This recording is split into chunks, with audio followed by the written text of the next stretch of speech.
An account of the holy baptism of the martyrs in the 3rd century.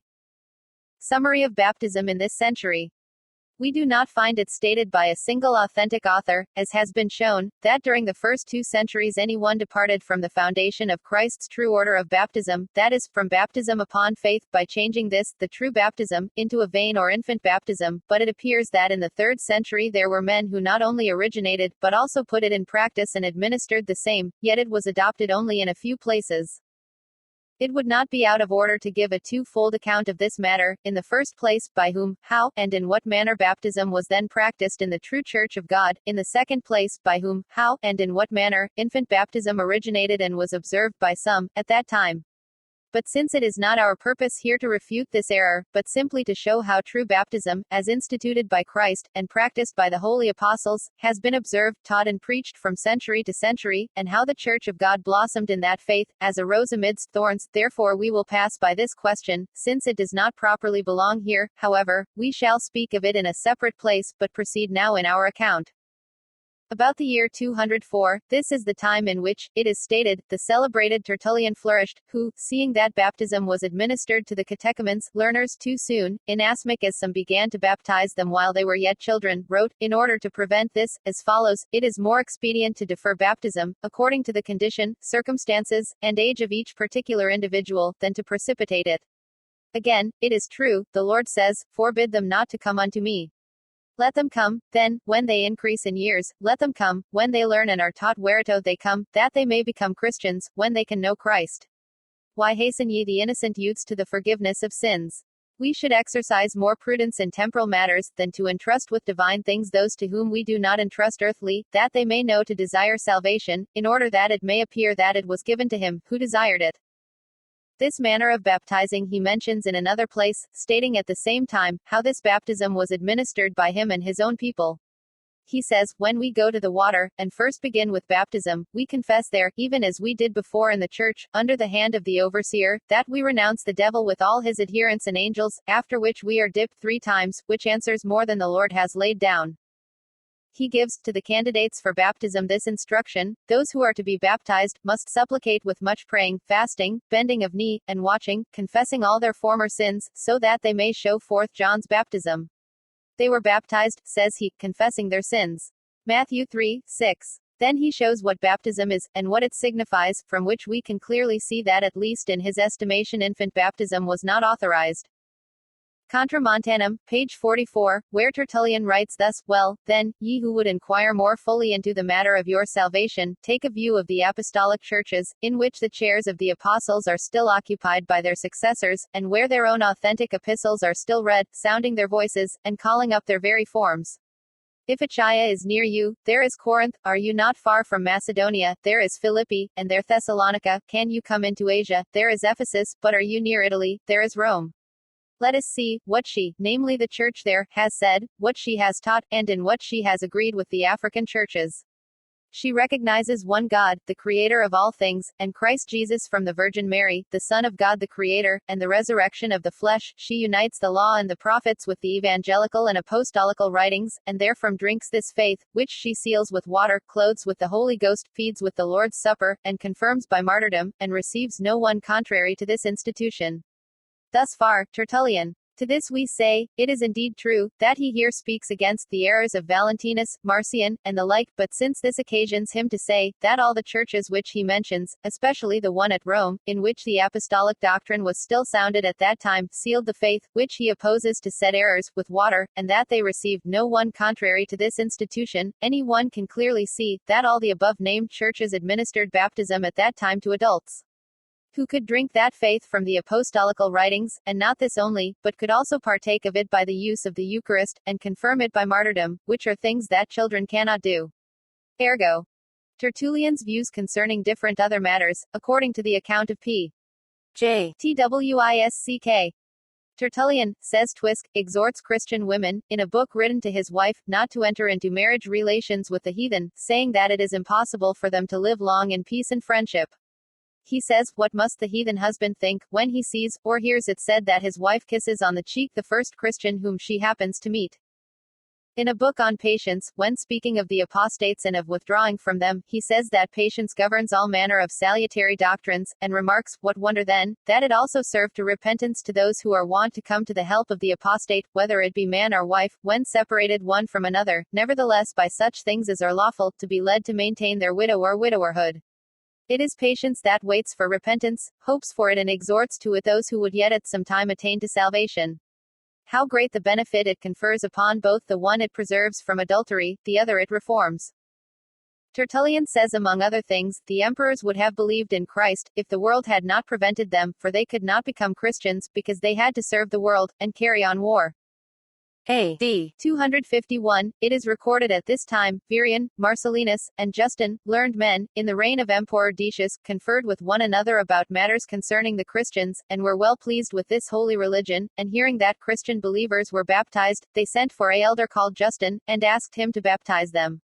Justin rejoiced that such learned men wished to take upon themselves the yoke of Christ. He began to instruct them, and then had water brought, and baptized them on confession of their faith. A.D. 253, for this year, we read in ancient authors, that Pancratius, the son of the believing Cleonius, was baptized at Mount Celius, when he was 15 years old, after he had been under instruction 20 days. Same year as above, Basila, an honorable and discreet maiden, at Rome, in the reign of Emperor Gallion, learned the Christian faith from the eunuch Protus, and Hyacinthus, and was also baptized by the bishop Cornelius. A.D. 257, Pontus, the son of Marcus, a Christian, was orally instructed in the Christian religion, by the bishop, or teacher, Pontian, and then baptized. A.D. 264, at Rome, under the emperors Valerian and Gallion, Nemesius and some others catechized, and, according to the custom of the church, when they had held a fast, he baptized all who believe. An account of the pious martyrs and witnesses of Jesus Christ WHO suffered in the 3rd century. Of the 5th persecutions of the Christians, under the Emperor L. Septimus Severus, commenced about the year 201. In the year 201 was commenced the 5th persecution of the Christians, under the Emperor Severus, in the 7th year of his reign. It originated thus, the emperor having come forth victorious from a civil war, and the Christians having remained passive with regard to this, not manifesting any signs of joy by way of celebrating, hanging out of garlands, and other tokens of triumph, according to the manner of the heathen, the latter, out of envy, accused the Christians of despising and hating the emperor, and the more so, because they would not swear by the emperor's fortune. Besides this, they reported of the Christians, that in their evening assemblies they extinguished the lights, and then allowed themselves improper intercourse with each other, and in this manner it came that every one hated the Christians. Others spread the report that the Christians were child murderers and eaters of human flesh, that is, people who slew their children and ate them, also, that they honored the head of an ass as their god, worshipped the sun, and other like palpable and wicked falsehoods. However, though these false accusations were brought against the Christians, their death was nevertheless owing entirely to the testimony and confession of Jesus Christ that he was the Son of God, and the Savior of the human family. The most violent persecution of this time, according to Eusebius and Tertullian, was in Egypt and Africa. From Egypt the Christians were brought in great multitudes to Alexandria, where they were put to death in manifold ways, for the name of Christ. Among the principal martyrs of this time were the following. Rutilius, after many escapes, torn asunder, and then burnt, for the testimony of Jesus Christ, about the year 210. Rutilius, the holy martyr, says Tertullian, after having so often escaped persecution by fleeing from one place to another, and having purchased his freedom, as he supposed, from the danger of death, and after having provided himself with all safe conduct, and, feeling easy, and free from anxiety, was nevertheless unexpectedly apprehended, and brought before the president, yea, torn asunder with manifold torments, and then committed to the fire, and thus, thanking the mercy of God for it, he endured the suffering which he had sought to escape. This Rutilius was martyred somewhere in Africa. Mavilus, a pious Christian of Adrumelen, torn by the wild beasts, at Carthage, about the year 201. Tertullian writes a very candid admonition and warning concerning the impending wrath of God over all the persecutors of the Christians, to Scapula, the governor of Carthage, who, having succeeded in the place of Vigilius Saturninus, also followed in his footsteps as regards cruelty. For at his accession to the governorship, he immediately very cruelly sentenced Mavillus, a very pious Christian of Adramelon, a city in Africa, to be torn by the beasts, who, though through a severe death, attained to a blessed end. Immediately after his death great plagues were sent by the Lord over the city of Carthage, where the governor resided, as great rains, high floods, terrible thunders, fiery signs in the air, etc. Perpetua and Felicitas, of Tuburbi in Mauritania, and others, violently put to death, for the faith of the Son of God, about the year 201. Perpetua and Felicitas were two very pious and honorable Christian women, at Tuburbi, a city in Mauritania, a province of Africa. Both were very untimely apprehended, to suffer for the name of Christ, as Felicitas was very far advanced in pregnancy, and Perpetua had recently given birth to a child, which she was nursing. But this did not make them faint-hearted, nor so surprise them that they forsook Christ, nor did it prevent them from going on in the way of godliness, but they remained equally faithful disciples of Christ, and became steadfast martyrs. According to the Roman laws, they waited with the pregnant woman, until she was delivered, before they sentenced her and put her to death. When the pains of labor seized her in prison, and she cried aloud for fear and anguish, the jailer said to her, Thou art so much afraid and distressed now, and criest aloud for pain, how then wilt thou behave, when, tomorrow, or the day after, thou wilt be led to death? Felicitas replied thus, Now I suffer as a poor woman the punishment which God on account of sin has laid upon the female sex, but tomorrow I shall suffer as a Christian woman for the faith and the confession of Jesus Christ. That the dead bodies of the two aforementioned women were brought to Carthage, and were buried there. Leonids, the father of Origen, beheaded at Alexandria, in Egypt, for the testimony of Jesus Christ, about the year 202. Leonids, the father of Origen, was according to the testimony of Suidas, a bishop of the Church of Christ, and also became a martyr, at Alexandria in Egypt. When from nearly all the cities and villages of Egypt and Thebes, Leonids was brought prisoner among others to Alexandria, the capital of Egypt. He was sentenced to be beheaded, and all his property was confiscated for the treasury of the Roman Empire. This happened in the time of Emperor Severus, about the year 201. Basilides, who, from an executioner became a Christian, beheaded for the name of Christ, at Alexandria, about the year 204. Not long after the death of Potamiana, who had died with the above-mentioned Ray and Marcella, one of the executioners, named Basilides, who had brought her to death, was converted to the faith in Christ. Eusebius writes, being among his companions, and an oath being demanded of him on some special matter, he said, that he dared not swear at all, because he was a Christian, and did openly confess it before them. When they heard this, they thought at first, that he was joking, but when he persistently asserted it, and showed that he was in earnest, he was seized and cast into prison. When some of the brethren came to visit him, and inquired how it happened that he had become changed so suddenly, he fully satisfied them in regard to the matter. Having heard this, they gave him the sign of the Lord, that is, he was baptized in the name of Christ. The following day he was beheaded for the confession of the Lord. Reinstitution of this persecution, under Alexander Severus, the son of Antioninus and Mammea, about the year 223. The envy and hatred of some against the Christians increased to such an extent that even Alexander Severus, who otherwise favored the Christians, yea, had built them a church, and, according to the manner of the heathen, had placed Christ among the number of the so-called gods, commenced a persecution against them, or at least continued the one begun under Septimus Severus. Among those who instigated the emperor, there is chiefly mentioned Ulpianus, who was not only a senator, but also a master of requests, and the emperor's tutor, so that the latter considered him as his father, hence the accusations of Ulpianus against the Christians found the more easily a willing ear with the emperor. Lactantius Firminius calls this Ulpianus and his adherents murderers, because they made wicked laws against the godly. He says, For we read of blasphemous laws and unjust disputes of the jurists against the Christians. Domitius, surnamed Ulpianus, mentioned above, in his 7th book of the office of the governors of the Roman provinces, hunted out and collected the edicts and decrees of the princes, as of Nero, Domitian, Trajan, etc., in order to send therefrom instructions, how they should punish the Christians who served and confessed the true God. Agapitus, calapodius, tiburtius, valerianus, quiritus, Julia, Cecilia, Martina, and others put to death for the name of Christ, about the year 223. It is stated that in the last persecution resumed under Alexandrinus Severus there were put to death among different other persons, for the name of Jesus Christ. Agapitus, a youth of 15 years, Calipodius, an elder, was apprehended for the doctrine of the gospel of Jesus Christ, and, refusing to sacrifice to the heathen gods, was dragged with great ignominy through the city of Rome, and drowned in the Tiber. Tiberius and Valerianus, two brothers, were likewise put to death, as well as Quiridius and his mother Julia, and Cecilia and Martina, both of them virgins, all of whom were put to death for the name of Jesus Christ, either in the water, or in the fire, or by the sword, or in some other manner. Henricus, Narcissus, Julius, Eusebius, and others put to death for the faith, during this persecution. Besides those whom we have mentioned as having been slain in the fifth persecution, Henricus, bishop of the church at Lyons, Narcissus, a patriarch at Jerusalem, Julius and Eusebius, very virtuous believers who suffered and were deprived of life for the same cause. Of the sixth persecution of the Christians, commenced under Maximin, A.D. 237.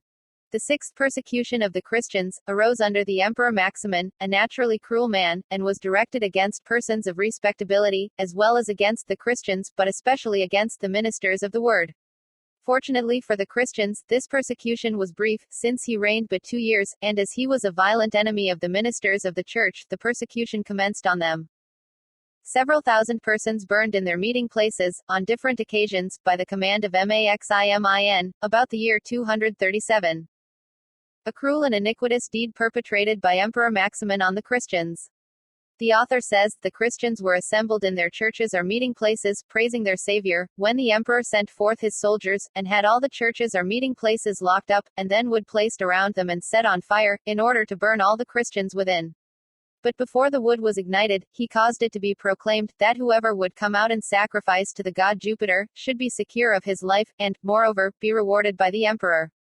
They replied that they knew nothing of Jupiter, that Christ was their Lord and God, by the honor of his name, and calling upon the same they would live and die.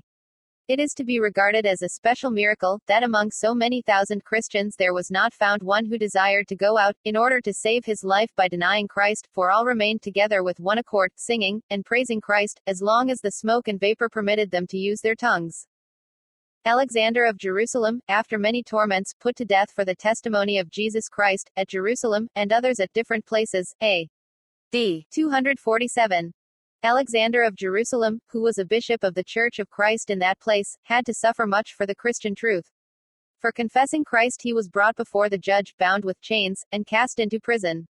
When they had, time and again, drawn this venerable old man from the prison to the tribunal, and from the tribunal back to his chains, he continually, in his suffering and pain, thanked God, and finally, through unspeakable torments, offered up his spirit. Of the cruelty and misery of this persecution. In commendation of this emperor, he caused public mandates and decrees to be issued and posted up, that if they would not apostatize from Christ, to persecute the Christians everywhere, and to execute them without mercy with every kind of torture that could be devised. The torments with which the poor Christians were put to death in that day were very severe. They were exiled, spoiled of their goods, sentenced to the mines, scourged, beaten. Beheading and hanging were thought far too insignificant, yea, no punishment at all for them. Hot tar was most invariably poured over them, roasted at a slow fire, stoned, pricked in the face, eyes, and the whole body with sharp-pointed instruments, dragged through the streets over hard pebbles and rough stones, dashed against rocks, cast down from steep places, their limbs broken in pieces, torn asunder with hooks, rolled about on sharp potsherds, given as a prey and food to the wild beasts, stakes driven through their loins, etc. Metras, a God-fearing old man, pierced with reeds, and stoned to death, for the name of Jesus Christ, at Alexandria, A.D. 252. Metras, also called Metranus, a God-fearing old man, was now apprehended by the riotous people at Alexandria, and commanded to utter blasphemous words against God, that is, to blaspheme the name of God, and to forsake the Savior, Jesus. But as he refused to do so, they beat him on his whole body with sticks, pricked and pierced his face and eyes with sharp reeds, and, martyred thus, led him out of the city, and stoned him to death in the suburbs. Cointha, a believing woman, dragged through the streets of Alexandria, and stoned for the testimony of the Son of God, A.D. 252.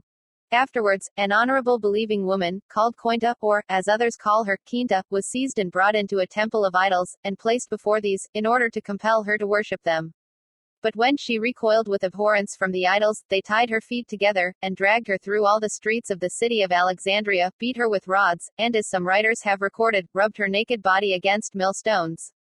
When they had dragged, beaten, and rubbed her long enough so that her body was completely lacerated, they at last dragged her into the suburbs, and there pelted her with stones until she was covered with them. Apollonia, an aged virgin, after many torments burned alive for the truth, at Alexandria, A.D. 252. Apollonia was an aged virgin, whom the enemies of the truth apprehended, and with their fists and blows in the face, knocked every tooth out of her head. In the meantime a large fire of wood was kindled, and they threatened to burn her alive, if she would not worship the gods, and forsake Christ. But notwithstanding this miserable death, she would rather go into the fire, and lose her temporal life than save it by abandoning Christ and losing her soul. This virgin was sentenced to be burned, or to blaspheme the name of Christ, but as she abhorred the latter, she wished to show that she was ready and willing to die for Christ. Serapion of Ephesus, a pious man, torn limb from limb, thrown out of the window, and killed, for the testimony of Jesus Christ, at Alexandria, A.D. 252. It came to pass that they laid their hands on a pious Christian, called Serapion, an Ephesian by birth.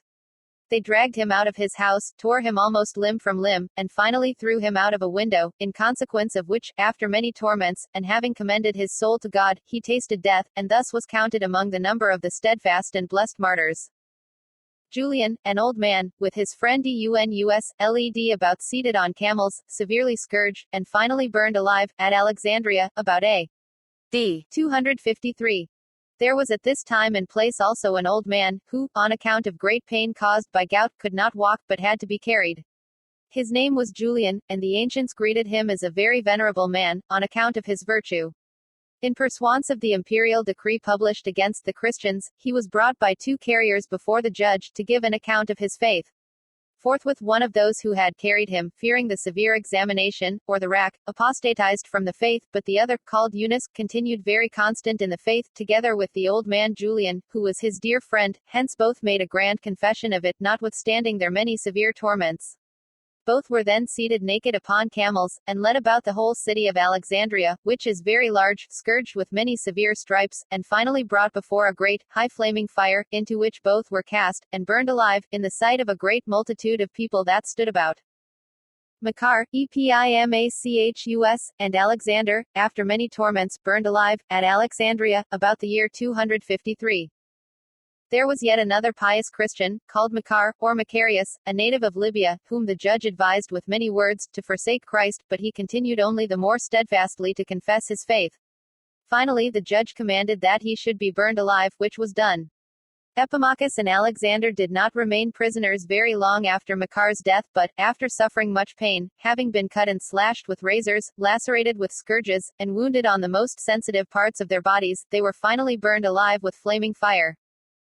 Four God-fearing women, namely, two called Ammonaria, and Mercuria and Dionysia, beheaded at Alexandria for the confession of Jesus Christ, about the year 253. At this time, God also wonderfully manifested his power in certain women, among whom four are mentioned by name, two called Ammonaria, and Mercuria and Dionysia.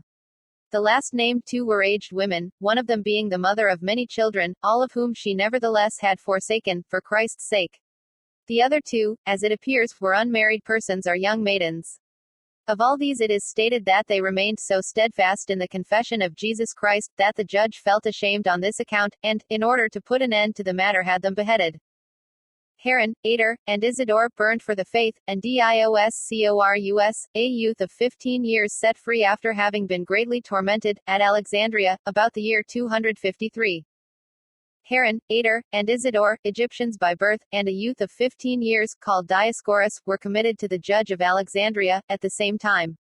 The judge examined the youth first, supposing it a very easy matter to persuade him, or deceive him by fair words, or, if not on this wise, to move him by torments, to deny the Christian faith. But Dioscorus could be induced neither by fair words nor by the force of torments, to obey the judge. The three men, namely Heron, Ater, and Isidore, the judge had most cruelly scourged, and examined with all manner of stripes, intending to draw them away from the faith, but when he saw that because of their faith in Jesus Christ they valiantly endured all the torments, he delivered them to the executioners to be burned alive, except the youth Dioscorus, whom he released, on account of his courage as well as the astonishingly discreet answers which he gave to every one of his questions, saying that in consideration of his youth he would wink at his perverseness for the present, so that, in the meantime he might reflect upon the matter, and repent. But the ancient writers state that, coming to the Church of Jesus Christ, God ordained him to be a bulwark and consolation of his people, awaiting a longer and severer conflict, and a greater and fuller reward, on account of which, as well as because of his previous sufferings, he was reckoned among the pious martyrs. Nemesius, a pious Christian, burned for his faith in Jesus Christ, together with several malefactors, at Alexandria, about the year 253. The malignity of the tyrants had now become so great. Among those thus accused was a pious follower of Christ, called Nemesius, or, also, Nemesis, who his accuser charged him with being a Christian, and, therefore, nevertheless guilty of death. The judge caused him first to be tortured with twofold torments, and then commanded that he should be burned with the murderers.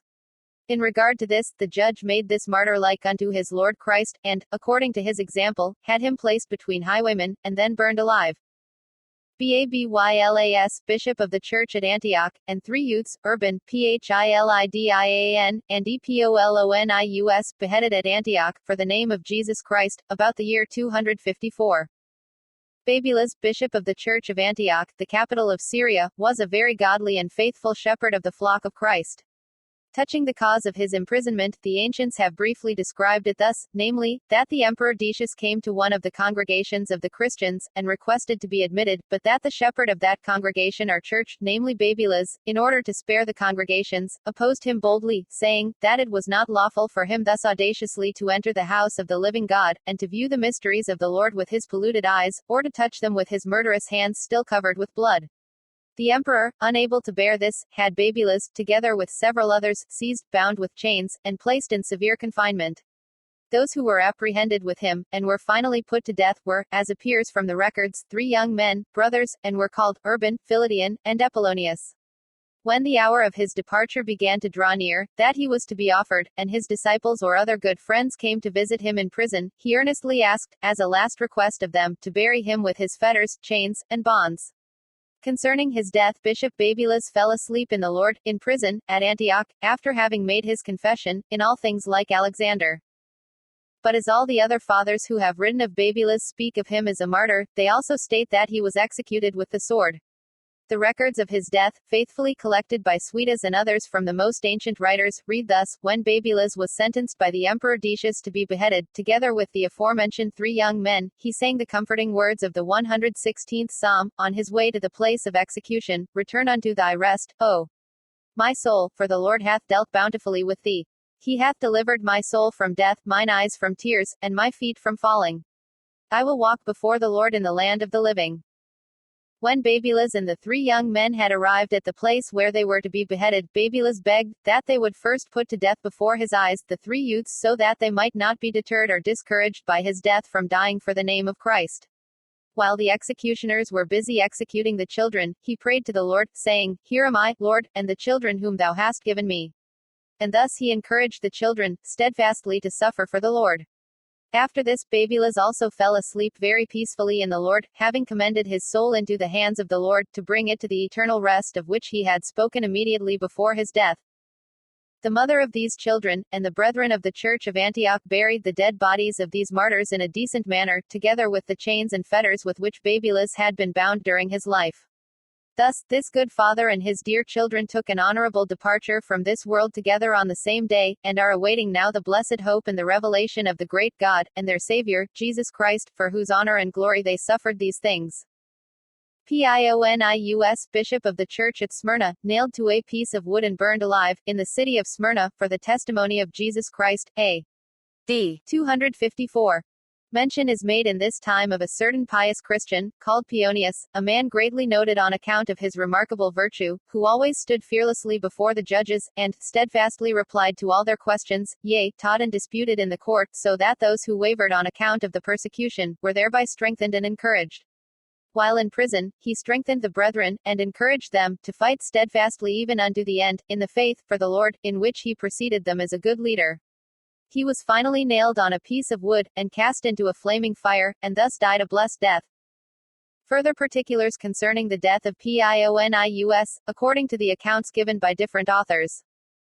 We shall endeavor to be as brief as possible, and, instead of relating all that pertains to this, present only the last acts of his death. When the governor, after much had been said on both sides, said to Pionius, Why dost thou make such great haste to meet death? Peonius answered, I do not make haste to meet death, but life. Then said the governor, Thou dost not act wisely thus to hasten to meet death. Thou art like those who, despising death, for the sake of a little gain offer themselves to fight with the beasts. But since thou despisest death so much, thou shalt be burned alive. This sentence of death was read to him from a tablet inscribed with Roman letters. We have sentenced Peonius to be burned alive, because he has confessed that he is a Christian. Having thus been sentenced, Peonius was brought to the place where he was to be burned. There he divested himself of his clothes, and, having looked at his naked body, he cast up his eyes to heaven, praising and thanking God for having kept him to this hour free and unspotted from the idols.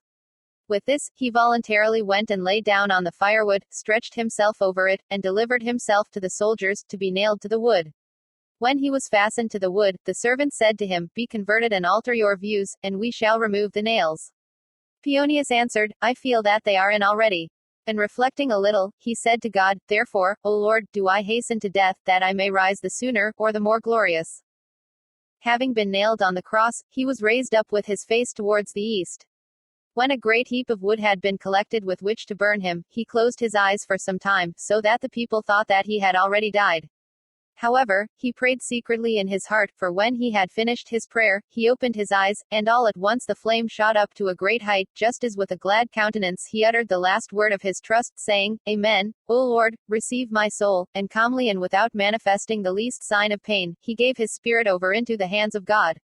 This happened when Julius Proculus Quintilianus was proconsul of Asia, and Emperor M.Q.T. Decius was consul for the third, and Gratus for the second time, at Rome, in A.D. 254, by virtue of the seventh persecution under Emperor Decius, at Smyrna, in Asia Minor.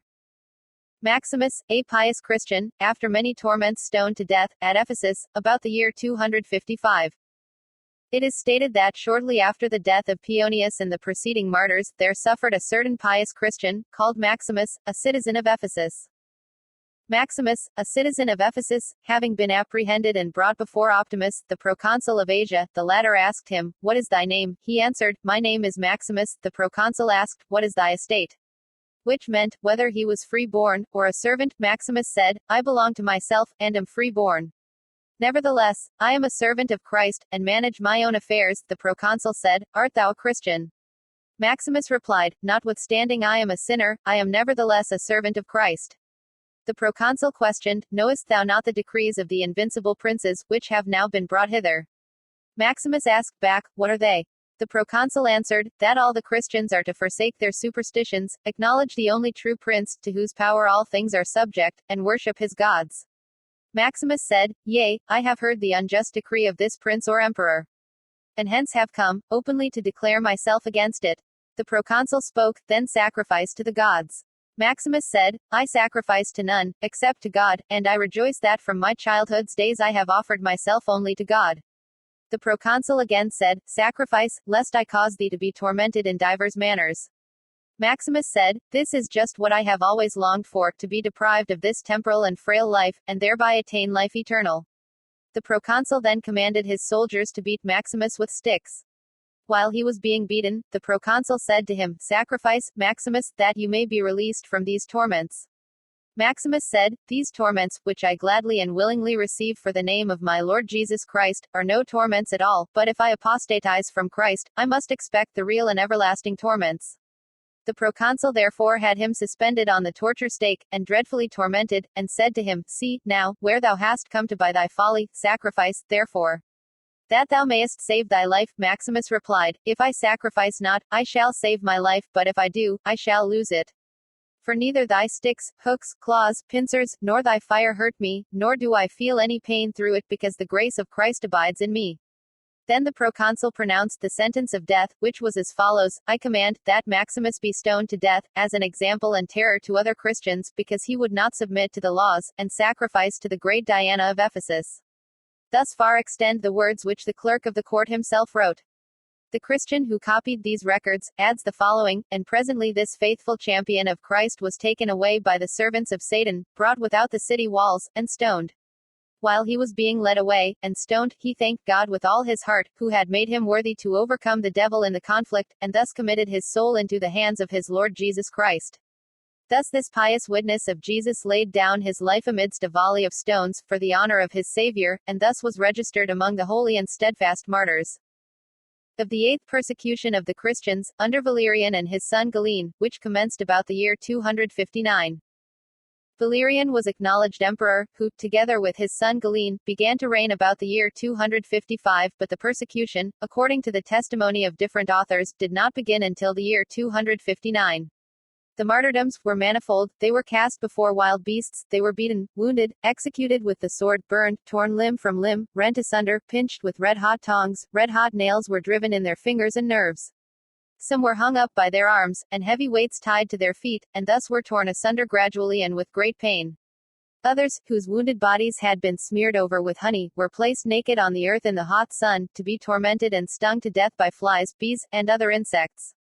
Others were beaten with clubs, and cast into prison, until they miserably perished. There is an account given in the Kieser's Chronique, of a youth of 16 years, called Paul, well versed in different languages, and the son of a rich man, who, in order to escape the persecution, went out into a village to live with his sister. But his brother-in-law was moved by avarice to betray him, that thus he might obtain possession of his property. His sister having warned him of his danger, he fled into the mountains, gladly leaving behind him all his possessions. However, God prepared him there a secret cave, where he could quench his thirst with pure water, and satisfy his hunger with roots, herbs, and the fruits of the trees.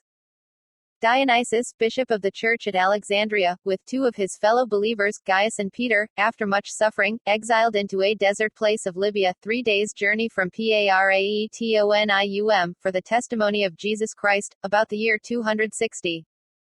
After different letters of Dionysius, bishop at Alexandria, concerning the persecution he suffered, there follows one which Dionysius wrote to Domitius and Didymus, about the oppression of the Christians under Valerian, as well as how he himself was oppressed at that time. Nevertheless, the Lord has thus strengthened the hearts of the brethren, that they, for the name of Christ, have constantly visited these oppressed prisoners, notwithstanding it was interdicted under penalty of death. And although this persecution has lasted for a considerable length of time, there have still been some whom God did not deem worthy to take to himself as martyrs. Among whom, says Dionysius, I myself yet remain, until the Lord will otherwise dispose of me, since he doubtless preserves me for some other time, which appears to him more suitable. At present I, together with Gaius and Peter, am separated from all the rest of the brethren, confined in a desert place of Libya, 3 days' journey from Paraetonium. Fructuosus, Bishop of the Church of Tarragona, with Augurius and Eulogius, his deacons, burned alive for the testimony of Jesus Christ, at Tarragona, about the year 261.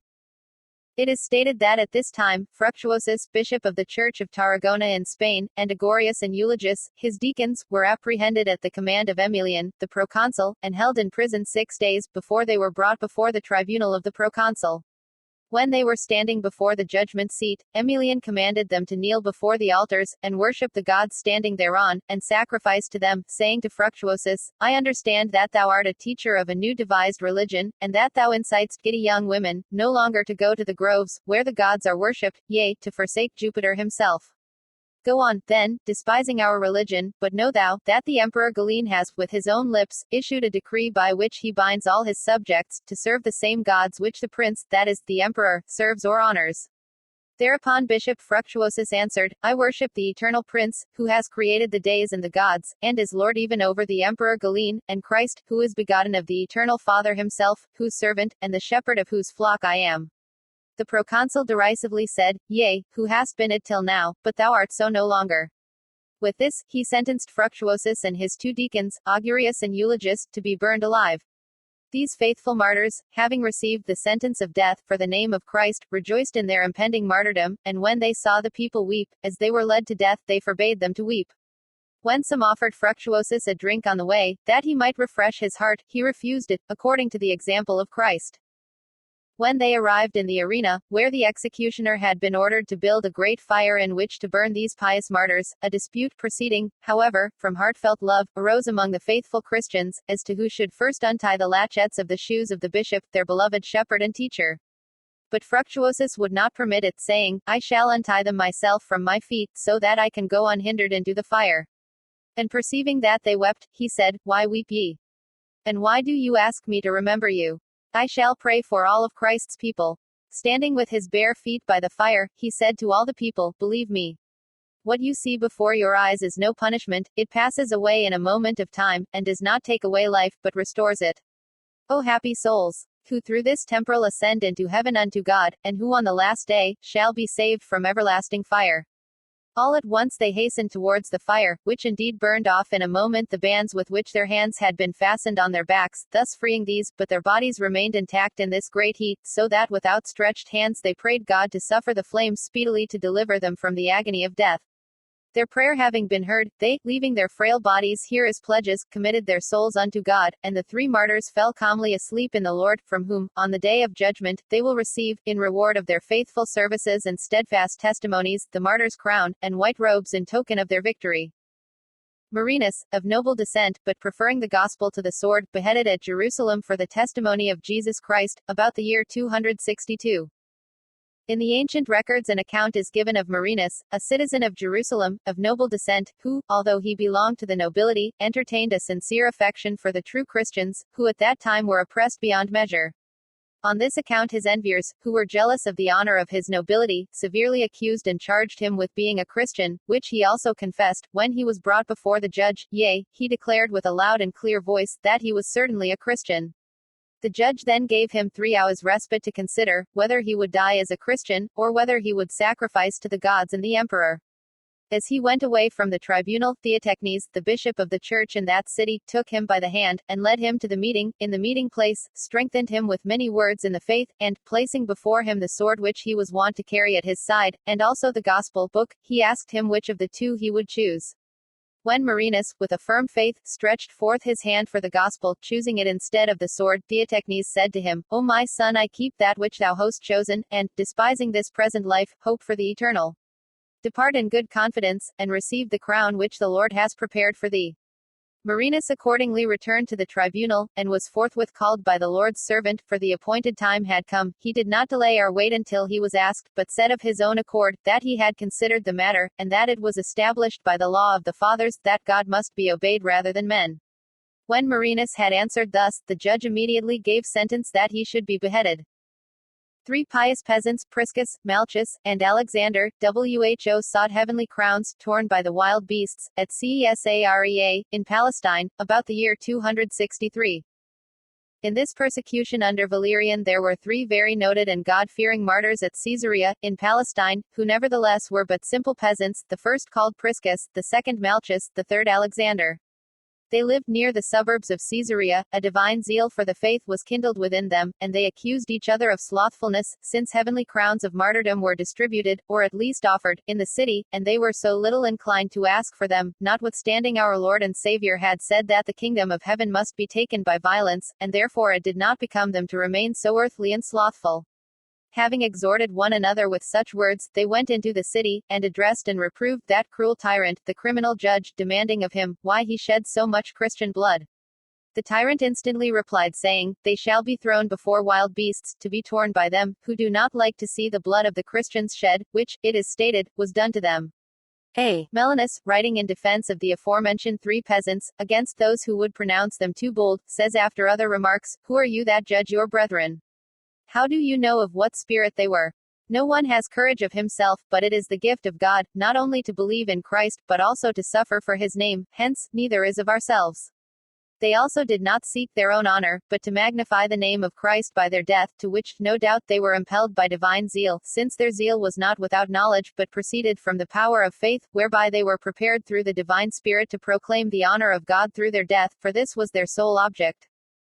Philip, Privatus, Florentin, Pontius, and many others put to death for the testimony of Jesus Christ, in different places, during this persecution, till about A.D. 270.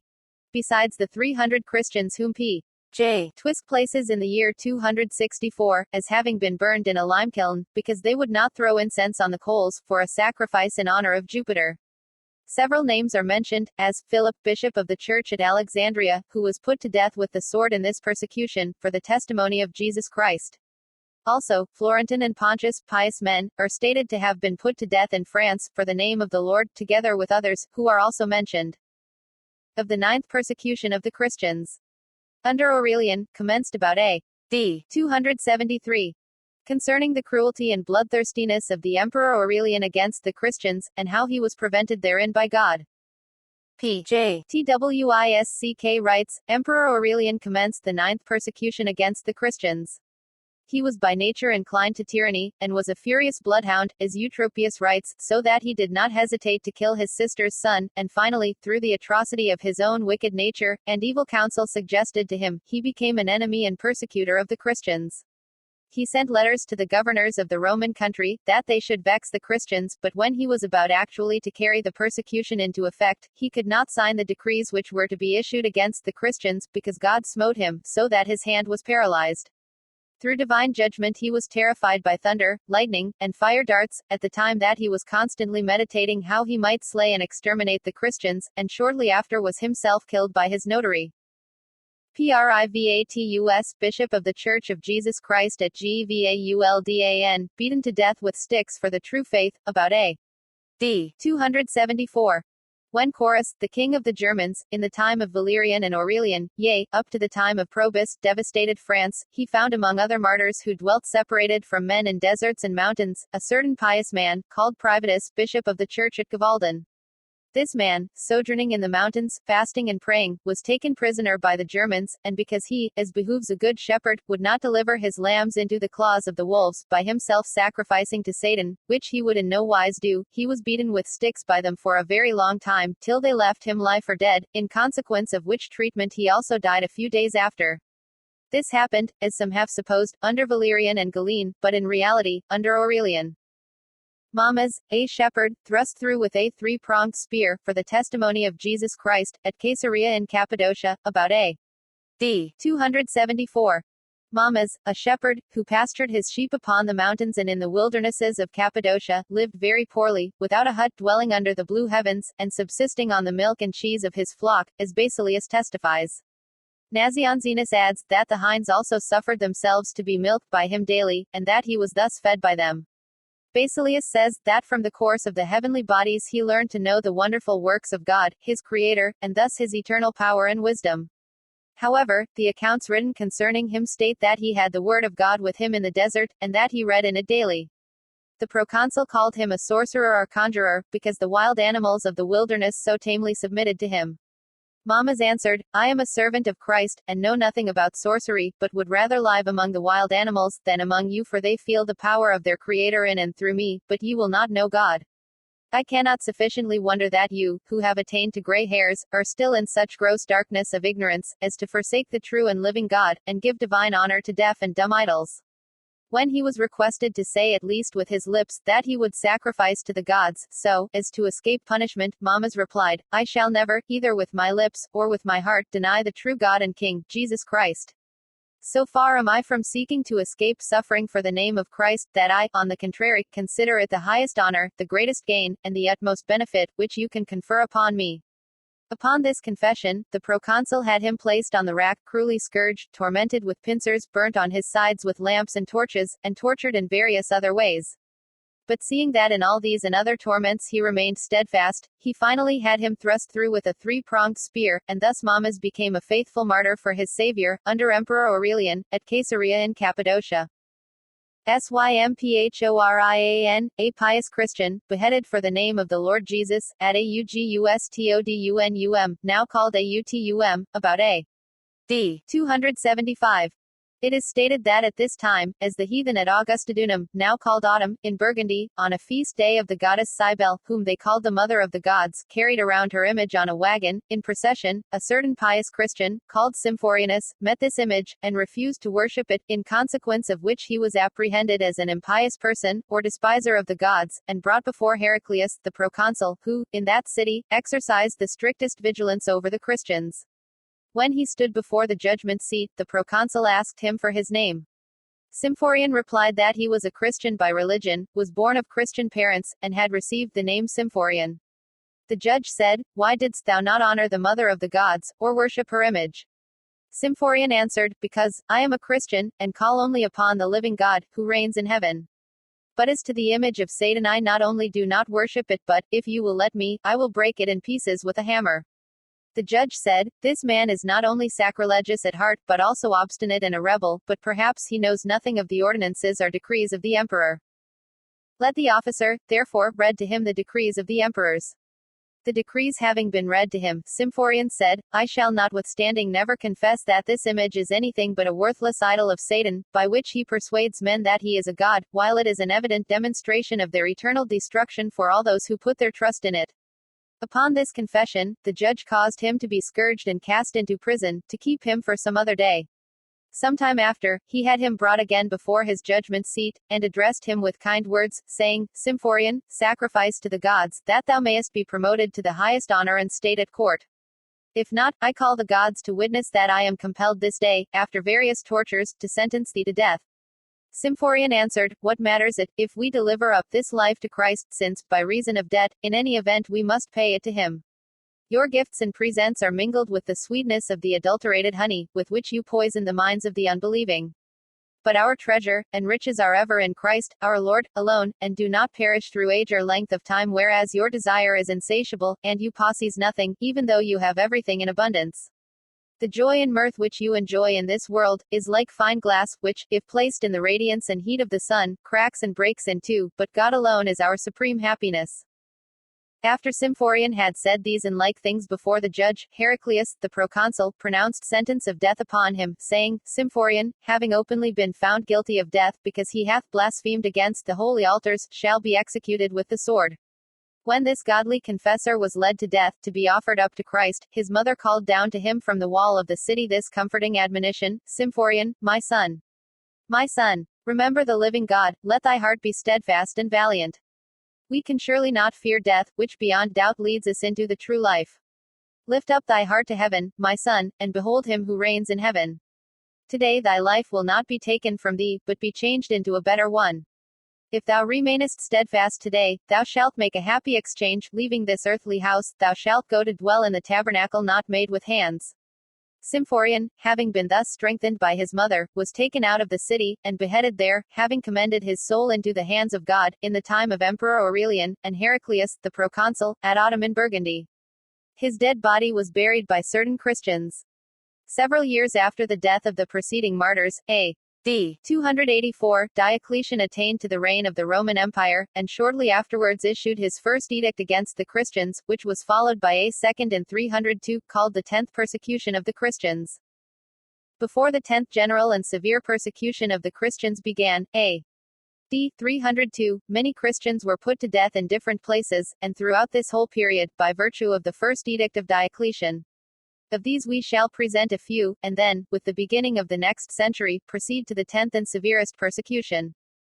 Claudius, Asterius, and Neon, 3 brothers, crucified for the testimony of Jesus Christ, also 2 women, Donuina and Theonilla, tormented to death for the same testimony, at Aegae in Cilicia, a.D. 285.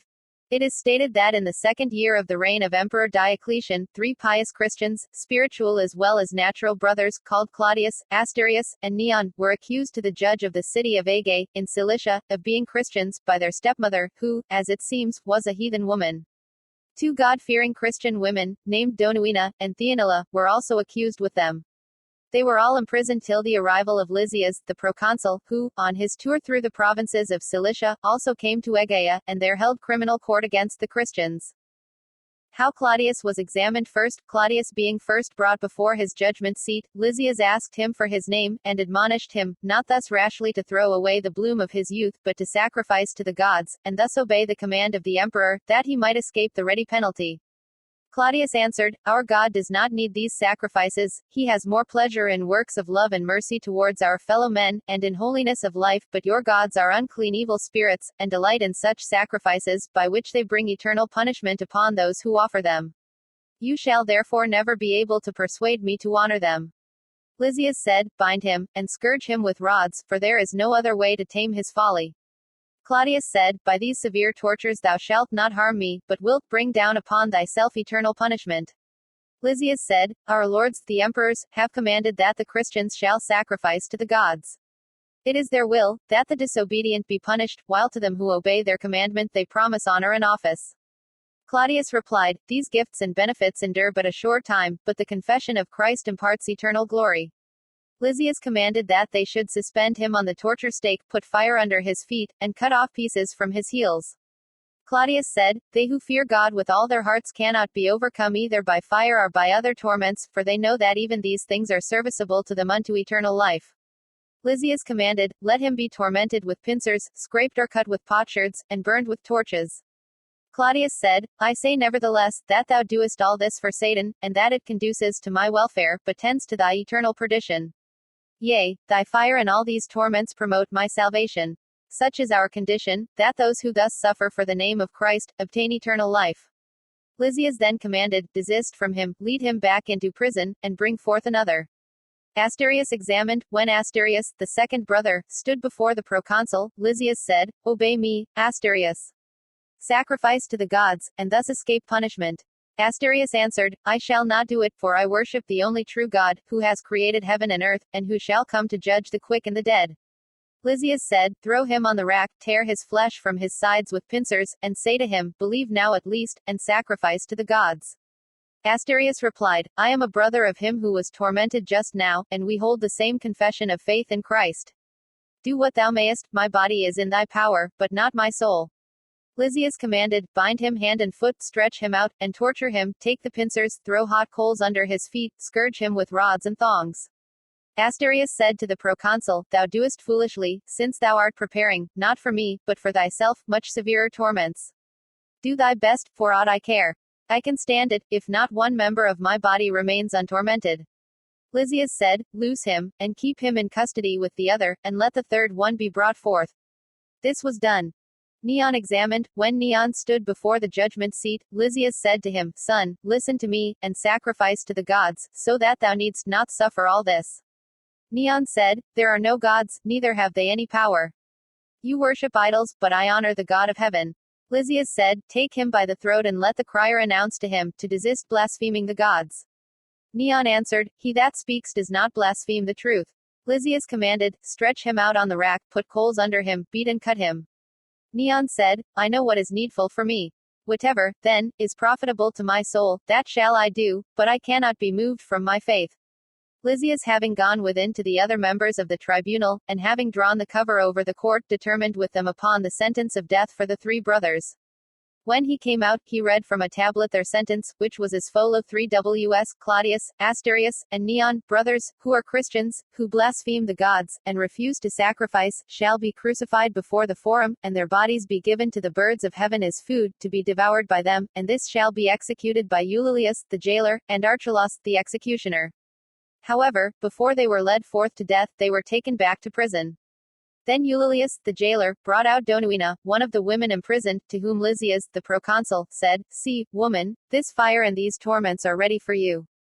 If you desire to escape unhurt by them, sacrifice before the gods.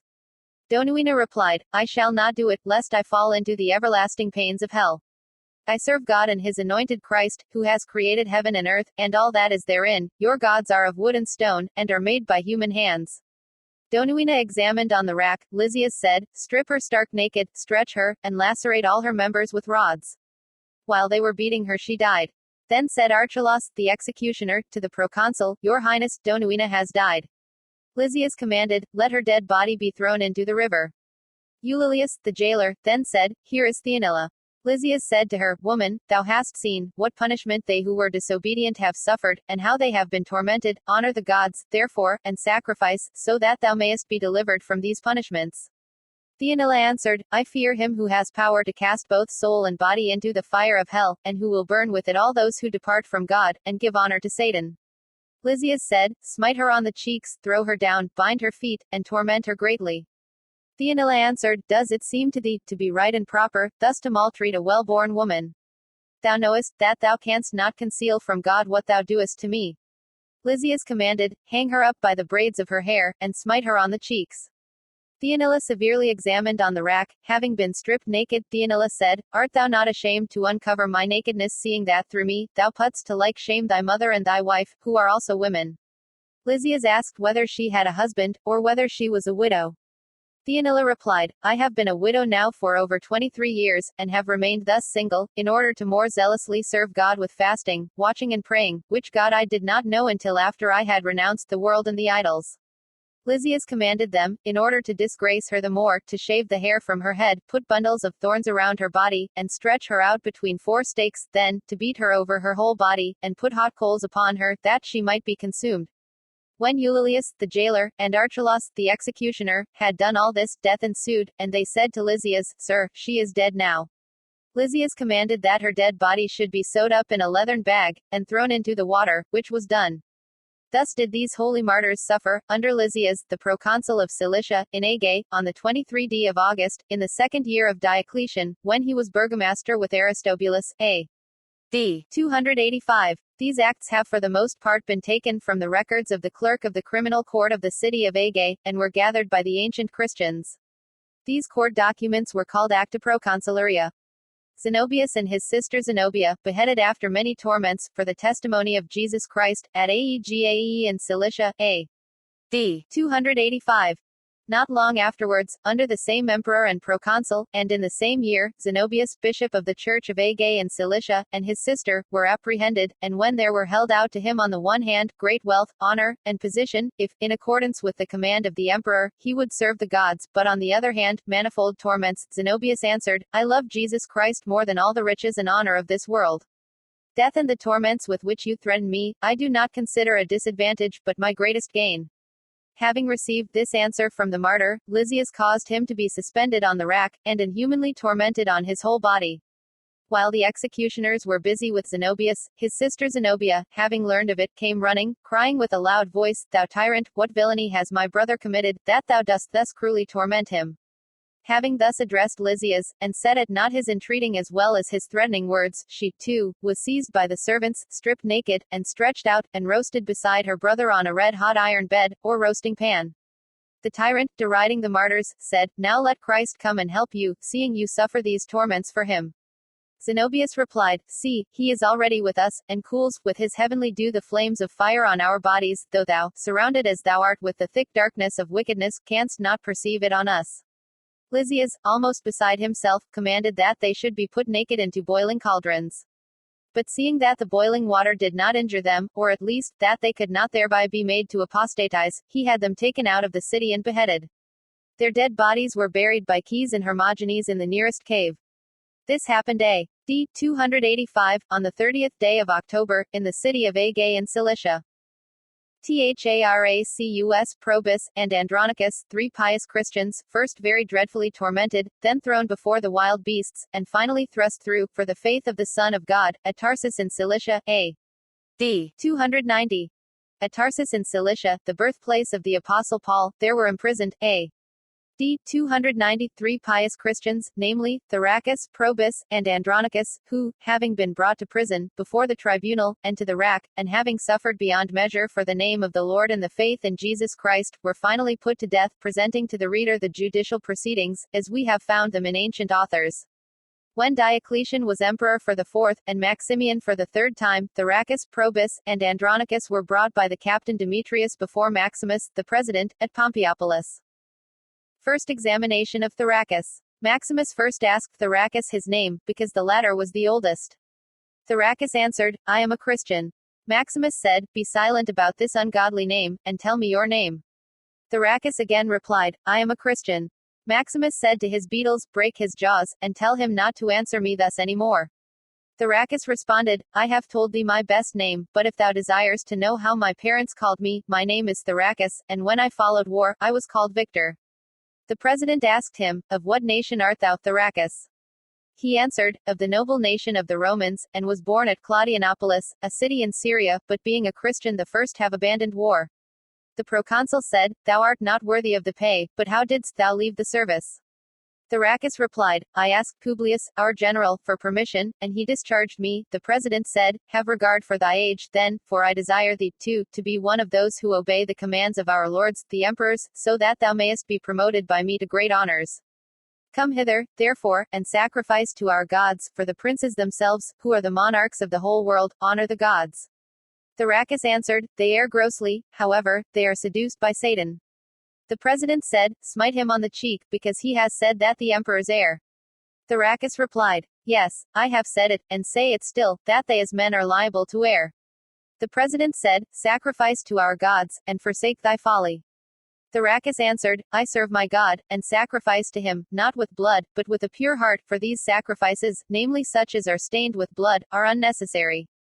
The president said, I have pity for thy age, therefore I admonish thee, to forsake this folly, and sacrifice to the gods. Thracias replied, I will not depart from the law of the Lord, and because I honor the law of God, I shall beware of such wickedness.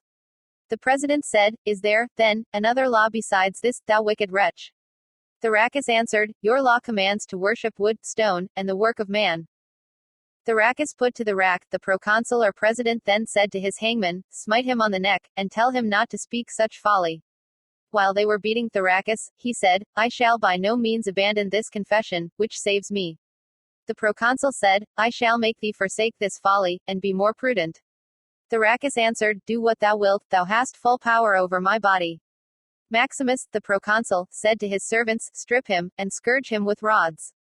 Thracias answered, as he was scourged, truly, thou hast made me more prudent, since by these stripes thou strengthenest me more and more in my confidence in God and his anointed, Jesus Christ, who is his Son. The president said, thou accursed and unrighteous fellow. How canst thou serve two gods at once? See, now thou dost certainly confess more than one God. Why then, deniest thou those whom we worship? Dost thou not confess Christ in the Lord? Thracias answered, yea, I do, for he is the Son of God, the hope of all Christians, for whose sake we are wounded, and healed. The president said, leave off this useless babbling, come hither, and sacrifice. I do not say much, replied Thracias, but I speak the truth, for I am now 65 years old, and have believed thus, and do not desire to depart from the truth. Demetrius, the centurion, said, Zero, wretched man. Spare thyself, sacrifice, and follow my advice. Thracias answered, depart from me, thou servant of Satan, with thy advice. Maximus commanded them to put heavy iron chains on him, and take him back to prison, and to bring forth another. Probus examined Demetrius. The captain said, Lord, here is one already. Thereupon the president said to Probus, tell me first thy name. Probus answered, in the first place, my noblest name is, that I am a Christian, secondly, men call me Probus. The proconsul asked again, of what nation and descent art thou? Probus replied, my father was from Thracia, a citizen, born at Pergamus, in Pamphylia, but I am a Christian. The proconsul said, thou shalt not gain much by this name, but listen to me, and sacrifice to the gods, that thou mayest be honored by the princes, and be our friend. Probus answered, I desire neither honor from the emperors nor thy friendship, for not small was the wealth which I forsook, in order faithfully to serve the living God. The proconsul commanded them to take his cloak off him, strip him, rack him, and scourge him with raw thongs. While they scourged him, Demetrius, the captain, said, O wretched man! Behold, how thy blood is spilled upon the earth. Probus replied, my body is in your hands, but all these torments are a precious balm to me. After he was scourged, the proconsul said to him, Thou wretch, wilt thou not yet cease from thy folly? And dost thou still persist in thy obstinacy? Probus answered, I am not vain, but more courageous in the Lord, than you people are. The president said to his servants, Turn him over, and scourge him on his stomach. Probus prayed, saying, O Lord, come and succor thy servant. Maximus, the proconsul, said to the executioners, While you scourge him, ask him, saying, Where is thy helper? Probus replied as they scourged him, He has helped me, and shall still help me. The president said, Thou wretched man! Do spare thine own body, for the earth is soaked with thy blood. Probus answered, Be assured, the more my body suffers for the name of Christ, the more my soul is healed and quickened. After he had been thus scourged and tortured, the proconsul commanded them to fetter his hands and feet with irons, and thus keep him in prison, however to bring before him another. Andronicus examined Demetrius, the centurion, placed Andronicus before Maximus' judgment seat, saying, Sir, here is the third one. The proconsul said, What is thy name? Andronicus answered, Wouldst thou openly know who I am? I am a Christian. Maximus said, Those who have preceded thee have gained nothing by this name, therefore thou must answer me aright. Andronicus replied, Men generally call me Andronicus. Maximus asked him of what nationality he was. Andronicus answered, Of noble blood. Maximus said, Spare thyself, and hearken to me, as to thy father, for those who have prated such nonsense before thee have gained nothing by it. But honor thou the princes and the fathers, and be obedient to our gods. Andronicus replied, Thou didst well call them fathers, for thou art of the father, the devil, and, having become one of his children, thou doest his works. Maximus said, Wilt thou, a stripling, despise and mock me? Knowest thou not what torments are ready for thee? Andronicus said, Dost thou think I am a fool, that I should be willing to be found inferior to my predecessors, in suffering? I stand prepared to endure all thy torments. The proconsul commanded that he should be stripped, ungirded, and suspended to the torture stake. Demetrius, the captain, moved by pity, said, Listen to me, wretched man, before thy body be racked. Andronicus answered, It is better that my body perish than that thou shouldst do with my soul according to thy pleasure. Maximus said, Take advice, and sacrifice, before thou be tortured to death. Andronicus replied, Never from my youth up did I sacrifice, and do still not wish to do so, though thou constrain me. Maximus said, Lay on and rack him well. Anaximus, the horn blower, who was to execute the sentence, spoke to Andronicus, saying, I am old enough to be thy father, I advise thee to the best, do what the proconsul commands thee. Andronicus replied, Because thou art older, and hast no understanding, therefore thou advisest me to sacrifice to stones and evil spirits. While he was being tormented, the proconsul said, Thou wretched man, dost thou not feel any torments, seeing thou hast no compassion upon thyself, and dost not forsake thy folly, which cannot save thee? Andronicus answered, My sincere confession, which thou callest a vain folly, is perfectly good, as putting all hope and confidence upon the Lord our God, but thy temporal wisdom shall die forever. The president asked, Who is it that has taught thee this folly? Andronicus replied, The quickening word, by which we are quickened, teaches us that our Lord is in heaven, who works in our hearts the living hope of our blessed resurrection from the dead. Maximus said, Desist from this folly before we torture thee still more severely. Andronicus answered, My body is before thee, thou hast full power over it, do as it pleaseth thee. The proconsul said, Torture him exceedingly on the mouth. Andronicus replied, The Lord sees that you punish me even as a murderer. The president said, Dost thou still despise the commands of the princes? And thinkst thou my tribunal is without power? Andronicus answered, I trust in the mercy and truth of God's promise, and therefore I suffer all this patiently. Maximus asked, Have, then, the princes transgressed, thou wretched man? Andronicus replied, Yes, according as I understand it they have, for it is a transgression to sacrifice to idols. While he was being tormented, the proconsul said, Turn him over, and torment him on his sides. Andronicus said, I am before you. Torment me as you please. The president said to the executioners, Take potsherds, and scrape open the old wounds. When they had done this, Andronicus said, You have strengthened my body by these torments. Maximus said, Ere long I shall exterminate thee, ere long I shall kill thee. Andronicus answered, I do not fear thy threats, my sentiments are better than all thy wicked thoughts. Then the proconsul commanded that irons should be put on his neck and feet, and he be kept with the others until the second examination. Second examination of the three aforementioned Christians. When Maximus held court the second time over these faithful witnesses of Jesus Christ, and sat upon his judgment seat, he said, Call in the ungodly Christians. Demetrius the captain answered, Here I am, my lord. Then said the proconsul to Thraccus, Knowest thou not that age is honored in many respects? Hast thou, then, not considered it, whether thou wilt still persist in thy first intention?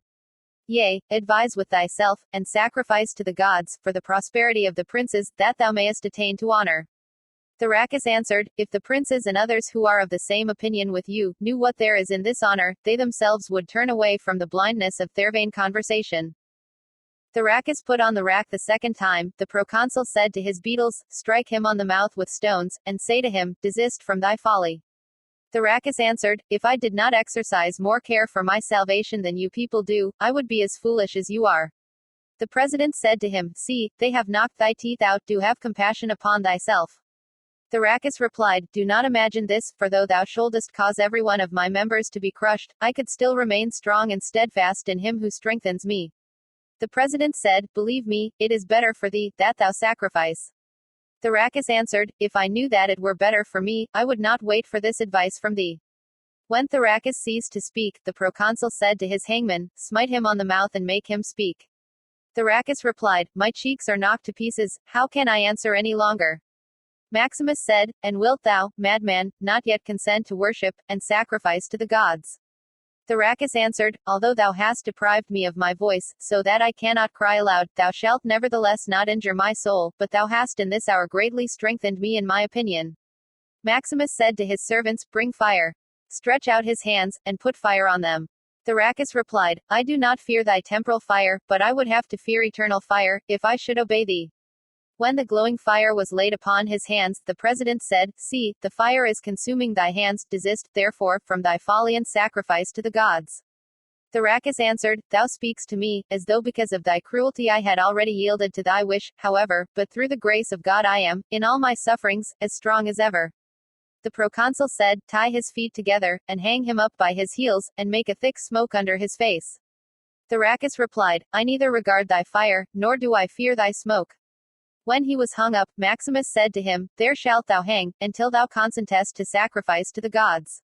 Thracias answered, Thou mayest sacrifice, for thou art accustomed to sacrifice human beings, but for me it is not lawful. Maximus said to his servants, Bring vinegar mixed with salt, and pour it into his nostrils. The proconsul said, namely, to Andronicus, All this nonsense can avail thee nothing. But come, and sacrifice to the gods, that thou mayest not perish under the punishment. Andronicus replied, It is the same that thou hast heard the first and the second time, for I am not a child, to be moved or turned by words. The president said, You shall nevertheless neither conquer me, nor despise my tribunal. Andronicus answered, We do not conquer thee, but our Lord Jesus Christ strengthens us. The president said, The next time we hold court over these men, let other modes of torture be put in practice. In the meantime put him, Andronicus, in irons, and keep him in prison until tomorrow, and let no one see him. The three martyrs examined on the rack the third time. The president said, Call the ungodly Christians in. Demetrius, the centurion, answered, Here I am.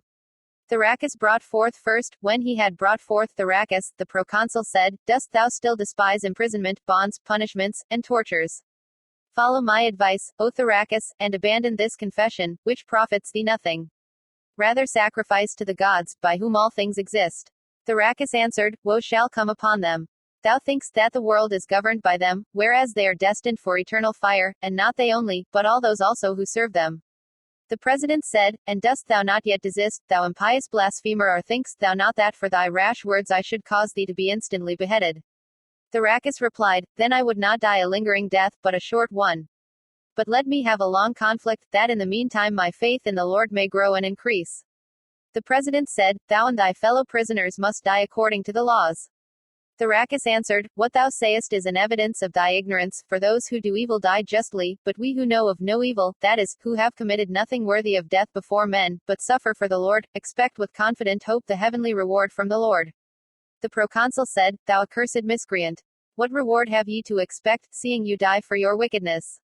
Thracias replied, It is not lawful for thee to inquire into, or to ask, what reward the Lord has laid up for us in heaven, and therefore we patiently suffer the wrath of thy madness.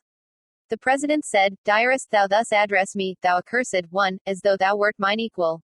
Thracias answered, I am not thine equal, but it is lawful for me to speak, and no one can silence me, for the sake of him who strengthens me, namely, the Lord. The proconsul said, Thou miscreant, I shall deprive thee of the power.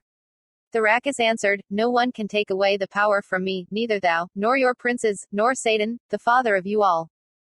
Thracias put to the rack. The president said, Now, seeing thou art bound and suspended, in order that you may be tortured, sacrifice in time, before I cause thee to be punished according to thy deserts. Thracias replied, That thou mayest do, but since I was formerly a soldier, thou mayest not torment me with all manner of punishment. Yet, lest thou think, I might yield to thy perverseness, go on and devise and inflict upon me all sorts of punishment. The president said, Do not think that I shall sentence thee at once. I shall cause thee to be put to death by degrees. Thracias answered, Whatever thou intendest to do, do at once, and do not threaten. The president said, If thou think that some women will come and embalm thy body, thou art greatly mistaken, for it is my intention that nothing shall remain of thee. Thracias replied, Do with my body as pleaseth thee, now as well as after my death. Maximian, said the proconsul, break his jaws, and tear his lips. Thracias answered, True, thou hast crushed and marred my face, but thou hast quickened my soul.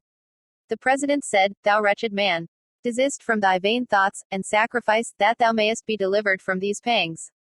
Thracias replied, Dost thou think I am a fool or a madman, and that I, who trust in the Lord, shall not live in heaven? Thou mayest deprive me of this temporal life for a little while, but thou wilt thereby cast thine own soul into eternal damnation. The president said to the executioners, Put the branding irons into the fire, and brand him on his cheeks or shoulders. Thracias answered, Though thou inflict many more torments than these upon me, thou shalt nevertheless not turn the servant of God to the shameful idolatry of devils, to worship them. The president said, Bring a razor, cut off his skin, shave his head bald, and put burning coals upon it. Thracias replied, And though thou cause my whole body to be flayed, I shall still not depart from my God, who strengthens me to endure all the weapons of your torturing. The president said, Get the branding irons, let them get still hotter, and apply them to all his members and joints. Thracias, as he suffered this, cried out, May the Lord look down from heaven, and judge. The president said, What Lord dost thou call upon, thou accursed fellow? Thracias answered, The Lord whom thou dost not know, and who recompenses everyone according to his works. The president said, And shall I not exterminate thee, as I have told thee? Yea, even thy remains I shall burn, and scatter thy ashes to the wind, that the women may not come, and wind thy dead body in cloth to embalm it with precious ointments and spices. Thracias replied, I have said it, and say so still, do what thou wilt, thou hast full power over my body in this world.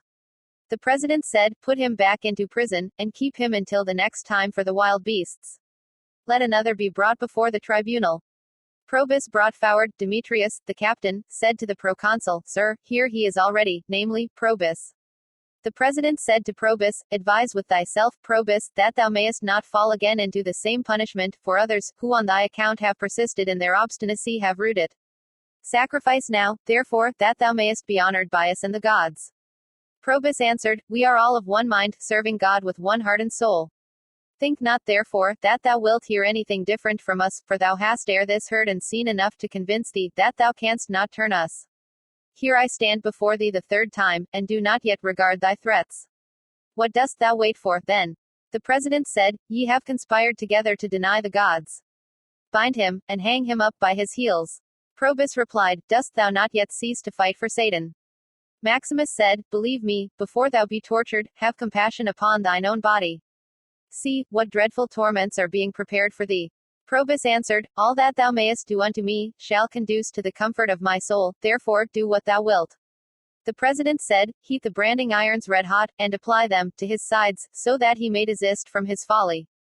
Probus replied, The more foolish I appear to thee, the wiser I shall be in the law of the Lord. The president said, Press the branding irons on his back. Probus answered as he was suffering, My body is subject to thy power, but God will behold from heaven my humility and patience. In the meantime the president commanded that meat and wine should be brought, which had been sacrificed to the idols, saying to the executioners, Pour wine down his throat, and take meat, and force it into his mouth. While they were busy doing this, Probus said, The Lord behold from his high throne the violence ye do to me, and judge my cause. The president said, Thou wretched man, thou hast suffered so much, and, behold, thou hast thyself received the sacrifice. Probus replied, Ye have not accomplished much by doing me violence. The Lord knoweth my intentions. The president said, Thou hast eaten and drank what was sacrificed to the gods. Probus answered, The Lord knoweth it, and hath seen the violence I have suffered. The president said to the executioners, Apply the branding irons to the calves of his legs. Probus replied, Neither the fire, nor the torments, nor thy father, Satan, can turn the servant of God from his confession. The president said to his servants, Let sharp nails be heated, and put them into his hands. Probus answered as he suffered this, I thank thee, O Lord, that thou hast made my hands worthy to suffer for thy name. The president said, The many torments have deprived thee of thy mind. Probus replied, The great power which thou hast, has not only made thee a fool, but also blind, for thou knowest not what thou art doing. The president said, Thou who hast been tormented on thy whole body excepting the eyes, darest thou speak thus to me? Pinch his eyes, said he to the executioners, that he may gradually become blind. When this had been done, Probus said, Behold, thou hast also deprived me of my bodily eyes, but thou shalt never be permitted to destroy the eyes of my faith. The president said, Dost thou think thou wilt survive all these torments, or that thus thou shalt die happy? Probus answered, Fighting thus, I gradually approach the end, so that I may finish my good and perfect confession, and be put to death by you without mercy. The president said, Take him away, bind him, put him in prison, and let none of his companions come near Hind, to praise him for having continued so steadfast in his wickedness. He, too, shall be cast before the wild beasts at the next show. Andronicus put to the rack, then said the president, Let Andronicus come forth. Demetrius, the captain, said, He is already here. The president said to Andronicus, "Have at least compassion on thy youth, if thou hast prudently advised with thyself to reverence the gods' consent and sacrifice to the gods, that thou mayest be released." Andronicus answered, "May God never suffer thee, O tyrant, that I do aught against the law of God. Thou shalt never shake my good confession, which I have founded upon my Lord. Here I stand ready, for thee to make manifest on me thy hardness." The president said, "Methinks, thou art raving, and possessed of the devil." Andronicus replied, "If I had the devil in me, I should obey thee, but because I confess the Lord, I do not submit to the commands of the devil. But hast not thou the devil in thee? For, being deceived by the devil, thou doest the works of the devil." The president said to the executioners, "Make bundles of paper, and put fire upon his body." When this was done, Andronicus said, "Though I burn from head to foot, the spirit nevertheless is alive in me. Thou shalt not conquer me, for the Lord, whom I serve, is with me." The president said, "Thou madman! How long wilt thou remain thus obstinate? Seek at least to die upon thy bed." Andronicus answered, "As long as I live, I shall overcome thy wickedness." The president said, "Heat the branding irons red hot again, and put them between his fingers." Andronicus replied, "O foolish despiser of God, thou art full of the wicked thoughts of Satan. Seest thou not that my body is almost consumed through the manifold torments thou hast inflicted upon me? Thinkst thou that now at the last I shall begin to fear thy devices? I have Christ dwelling in my heart, and despise thy torments." The president said, "Thou miscreant! Knowest thou not that this Christ, whom thou worshippest, became man, and was punished under the judge Pontius Pilate?" Andronicus answered, "Be silent, for it is not lawful for thee to speak evil of him." The president said, "What gainest thou by thy faith and hope in this man whom thou callest Christ?" Andronicus replied, "I have thereby in expectation a great reward and gain, hence I endure all this so patiently." The president said, "Break open his mouth, and take meat that has been sacrificed, from the altar, and force it into his mouth, and pour in wine also." Andronicus called God to witness, saying, "O Lord, I behold, what violence I suffer." The president said, "How long wilt thou thus obstinately endure the punishment? See, thou hast certainly eaten of that which has been sacrificed to the gods." Andronicus answered, "Cursed be all who honor the idols, thou and thy princes." The president said, "Thou miscreant, cursest thou the princes, who have obtained for us so lasting and tranquil peace?" Andronicus replied, "They are cursed, who, as the pestilence, and as bloodhounds, turn the whole world upside down, whom the Lord by his mighty arm shall confound and destroy." The president commanded the executioners put an iron into his mouth, and with it break out all his teeth, and cut out his blasphemous tongue, that he may learn no more to blaspheme the princes. Take away his teeth, and burn his tongue to ashes, and scatter the latter all about, lest his fellow Christians, or some women, gather his remains, and keep them as precious relics. Take him away from here, and put him into prison, that at the next show he, together with his companions, Thyracus and Probus, may be thrown before the wild beasts. An account of the death of the aforementioned martyrs, written by some Christian brethren, who witnessed it. Numerius Maximus, proconsul of Cilicia, summoning Terentian, the provider of public sacrifices and theatrical performances which were held in Cilicia, commanded him to provide for the dramas for the next day. The following day a great number of men and women assembled in the amphitheater, which was situated about a mile or 1,000 paces from the city. When the amphitheater was filled with people, Maximus also came to witness the play, and in the first act of it, when many wild beasts were let out at the same time, many human bodies were devoured. We Christians kept ourselves concealed and waited with great fear for the bringing forth of the martyrs. Suddenly the proconsul commanded the soldiers to bring in the Christian martyrs, namely, Thyracus, Probus, and Andronicus. The soldiers compelled some to carry the Christian martyrs on their shoulders, for they were torn and lacerated to such a degree, that they could not walk. We then saw them carried thus disfigured into the amphitheater, and seeing how they had been maltreated, we turned our faces, and cried bitterly. Thus the martyrs were thrown down into the middle of the arena, as the offscoring or refuse of this world, and when the multitude beheld them, they were all frightened, and the people murmured greatly against Maximus for having thus tormented them, and then yet sentencing them to be thrown to the beasts. Yea, many went away from the amphitheater, censuring Maximus for his inhuman cruelty.